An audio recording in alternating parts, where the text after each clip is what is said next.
The NFL offseason rumor mill is already churning. DK Metcalf to the Los Angeles Chargers is gaining serious traction, and there's a lot to break down here. Looking back to last year around this time, right after Michigan's national championship win over Washington, Jim Harbaugh rumors were swirling. History might be repeating itself, but this time it's about player acquisition. What's up, buddies? Welcome back. If you are new here, make sure you hit the subscribe button. We cover all AFC West news here on this channel. Jeremy Fowler from ESPN dropped an article that adds real weight to this potential move. Here's what makes this different from typical speculation. There's an actual NFL coordinator quoted, anonymously, saying the Seahawks could still get good value for Metcalf. They specifically mentioned how he could form a dangerous inside-out tandem with Quentin Johnston, making that Justin Herbert connection pretty scary. Looking at the current situation in Los Angeles, their receiving core clearly needs reinforcement. Despite Johnston's impressive late-season performance, including that 200-yard playoff game, there's room for improvement. What's particularly interesting is the timing. Diane Henley posted a throwback photo with Metcalf from their Washington days, right as these rumors started heating up. That's no coincidence in this analysis.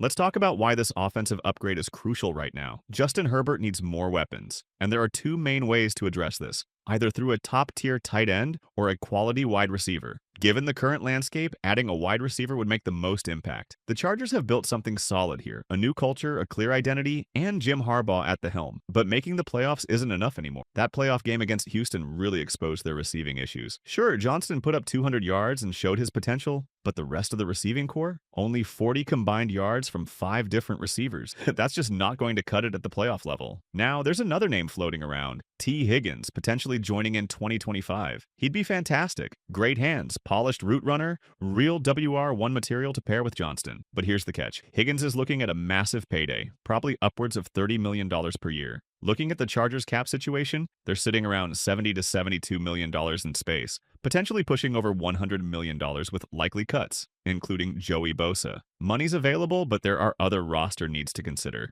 This is where the DK Metcalf situation gets interesting, potentially a more cap-friendly option while still getting that WR1 talent. Some are comparing Metcalf to Mike Williams, calling him an expensive replica. That's not accurate at all. Metcalf's consistently hit around 1,000 yards every season, similar to Mike Evans' production pattern. His early success with Russell Wilson in Seattle tells the real story. We're talking 4,000-yard, 30 to 40 touchdown seasons from his quarterback. That's the environment where Metcalf thrived. In his rookie season, he laid a strong foundation, showing flashes of the potential that would make him a key player. His second year was a breakout season, thanks in part to a thriving partnership with quarterback Russell Wilson. Metcalf capitalized on Wilson's high-level play, putting up impressive numbers and cementing himself as one of the NFL's top young receivers. However, 2021 became a pivotal year for both Metcalf and the Seahawks. Wilson experienced a decline in his performance, finishing the season with just 3,000 passing yards and 20 touchdowns, far below his usual standard. Despite this drop-off from his quarterback, Metcalf remained productive, showcasing his resilience and reliability. He came close to hitting the 1,000-yard mark and hauled in an impressive 12 touchdown receptions,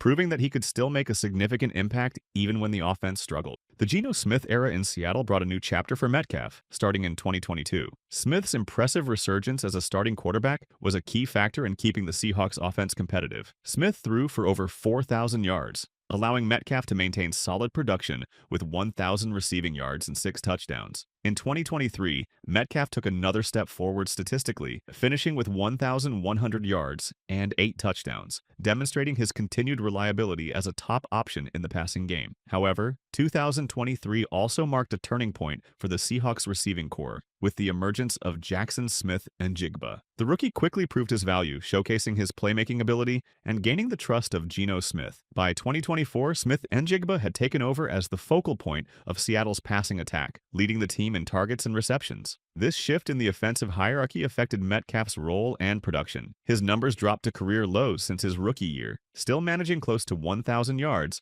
but with just 4 or 5 touchdowns. This change in the receiver pecking order has sparked conversations about Metcalf's future in Seattle. With Smith-Njigba emerging as the team's primary weapon and Metcalf's production dipping, the idea of trading Metcalf becomes a real possibility. A trade could benefit both sides, giving Seattle a chance to build around their younger star while allowing Metcalf to regain a larger role in a new system. Looking at the contract situation, this is crucial. Metcalf's carrying a massive $31 million cap, hit for 2024-25. Compare this to the Keenan Allen situation last year with the Chargers. But here's the key difference. Allen was over 30, while Metcalf just turned 27. Prime years for a receiver, with most guys not showing decline until 29 to 30. The money gets interesting. Seahawks would eat about $28 million in dead cap, with voided years factoring in. For the Chargers, they'd only be looking at around $17 million for this season, way more manageable than Higgins' potential $30 million per year price tag. Now, why would Seattle do this? First, it's a contract year, a perfect time to get value back. Paying $31 million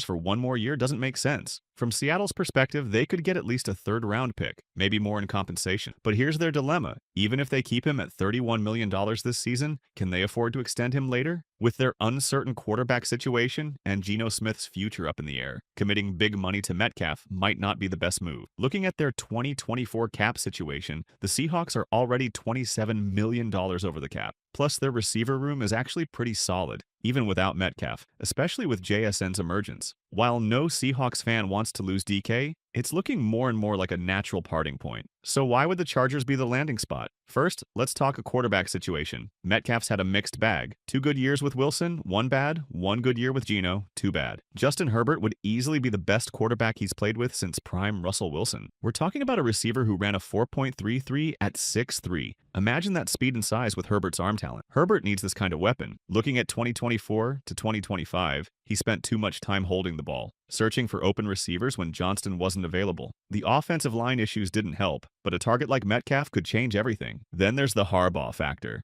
While everyone expected a run-heavy offense, Harbaugh's shown he'll adapt to his team's strengths. But here's what people miss about Metcalf. He fits Harbaugh's toughness philosophy perfectly. He's not just a deep threat, he's a capable run blocker with the physicality. He's so versatile in this system, you could almost line him up as a tight end with his size. That's exactly the kind of player that fits Harbaugh's philosophy. Plus, the Chargers desperately need a red zone threat. Their red zone efficiency dropped significantly after losing targets like Jared Cook, Donald Parham, and Mike Williams. An offense can move the ball all they want, but without red zone production, it doesn't mean much. The Chargers' playoff game against Houston exposed this weakness. Adding Metcalf would immediately boost their red zone efficiency. But here's an interesting connection people might miss. Sanjay Lal. He's the Chargers receivers coach who worked with Metcalf in Seattle, and their history is impressive. During their time together, Metcalf put up his best numbers, multiple 1,000-yard seasons and 24 touchdowns combined. Lal was there in 2020 and came back for 2022 to 2023, and those were Metcalf's 3 best seasons.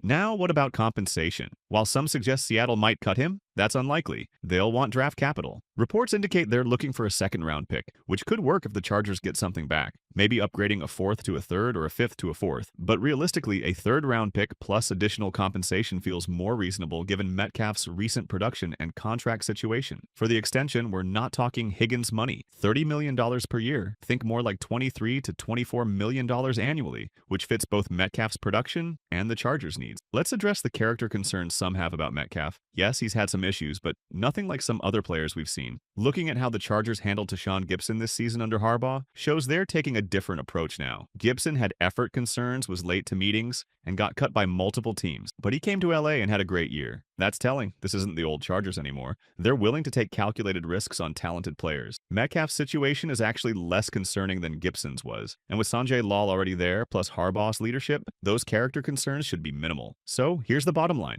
Would I trade a second-round pick and extend Metcalf at $24 million per year? Absolutely. Just look at what he brings. Elite size-speed combination, 4.33 at 6 feet 3 inches, proven production, and he's only 27. Perfect bridge to future receiver classes. The current draft class isn't bad, but it's not as strong as the last 2 years. Metcalf solves an immediate need, brings star power that could attract other free agents, and checks every box: red zone threat, deep threat, and run blocker. He's also cheaper and only 2 years older than T. Higgins. Realistically, I think the Chargers could get this done for a 3rd-round pick and maybe $22 to $23 million per year. That's a steal for a receiver of his caliber. Most importantly, it gives Justin Herbert and Quentin Johnston the help they desperately need. This move makes too much sense. It helps the quarterback, adds a proven playmaker, and fits the system. That's why I'm fully behind bringing DK Metcalf to Los Angeles. And that wraps up our breakdown of the DK Metcalf to Chargers. This move has all the ingredients to be a game changer for both sides. But what do you think? Should the Chargers pull the trigger on a trade for Metcalf, or would they be better off waiting for someone like T. Higgins next year? Let me know in the comments.